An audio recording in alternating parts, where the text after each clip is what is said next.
வணக்கம் உறவுகளே. சற்று முன் கிடைக்கப்பெற்ற ஒரு மிக முக்கியமான செய்தி ஒன்று வெளியாகியுள்ளது. வீடியோவை தொடர்ந்து முழுமையாக பாருங்கள். புதிய பார்வையாளர்களாக இருந்தீங்கன்னா நமது சேனலுக்கு மறக்காமல் ஒரு சப்ஸ்கிரைப் மட்டும் பண்ணிடுங்க.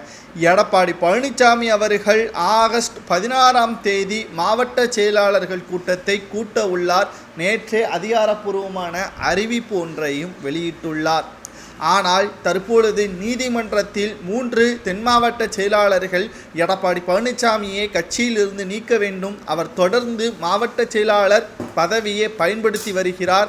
பன்னீர்செல்வம் அவர்கள் நீதிமன்றத்தில் எடப்பாடி பழனிசாமி அவர்கள் பொதுச் செயலாளர் பதவி ஏற்றது செல்லாது என்று வழக்கு தொடர்ந்திருந்த நிலையில் சமீபத்தில் உயர்நீதிமன்றமும் எடப்பாடி பழனிசாமி அவர்கள் பொதுச் செயலாளர் பதவியை பயன்படுத்தக்கூடாது, இணை ஒருங்கிணைப்பாளர் பதவியை மட்டும்தான் பயன்படுத்த வேண்டும் என்றும் அறிவுறுத்தியிருந்தார்.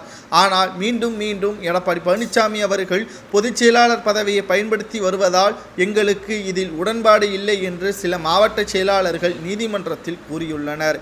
இதனால் அவரது பதவியை ஒட்டுமொத்தமாக பறிக்க வேண்டும், இல்லை என்றால் கட்சியிலிருந்து நீக்குவதற்கு, இணை ஒருங்கிணைப்பாளர் பதவியிலிருந்து நீக்குவதற்கு துணை ஒருங்கிணைப்பாளராக இருக்கக்கூடிய பன்னீர்செல்வம் அவர்களுக்கு முழு அதிகாரத்தை கொடுக்க வேண்டும் என்று அந்தர்வல்ட்டியும் அடித்துள்ளனர். என்னப்பா சொல்கிற, பன்னீர்செல்வம் அவர்கள் தான் கட்சியிலிருந்து நீக்கியாச்ச, பிறகு எப்படி அவரை ஒருங்கிணைப்பாளர் என்று கூறுகிறார் என்று கேட்கலாம். அதிமுகவின் வழக்கு முடியும் வரை அவர் அதிமுகவிலிருந்து யாரும் நீக்கப்பட முடியாது என்பதை தெள்ளத்தெளிவாக நீதிமன்றம் கூறியிருக்கிறது. அவரை அதிமுகவில் உள்ள நிகழ்ச்சிகளில் பங்கேற்க விடாமல் தான் தடுத்து வருகிறார்கள். அவர் வருவதும் கலவரங்கள் உண்டாகிவிடும் என்ற காரணத்தினால், பொதுமக்களுக்கு இடையூறாகிவிடும் என்ற காரணத்தினாலும் பன்னீர்செல்வம் அவர்கள் அனைத்து நிகழ்ச்சிகளையும் தவிர்த்து வருவதாக பன்னீர்செல்வத்தின் ஆதரவாளராக இருக்கக்கூடிய வைத்திலிங்கம் அவர்கள் தெரிவித்திருக்கிறார்.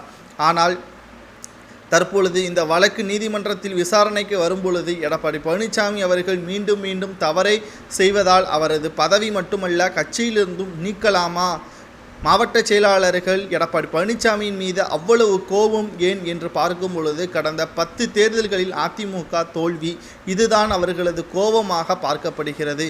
எடப்பாடி பழனிசாமி மீது வழக்கு தொடர்ந்தது சரியா என்பதை கமெண்ட் வாயிலாக கூறுங்கள்.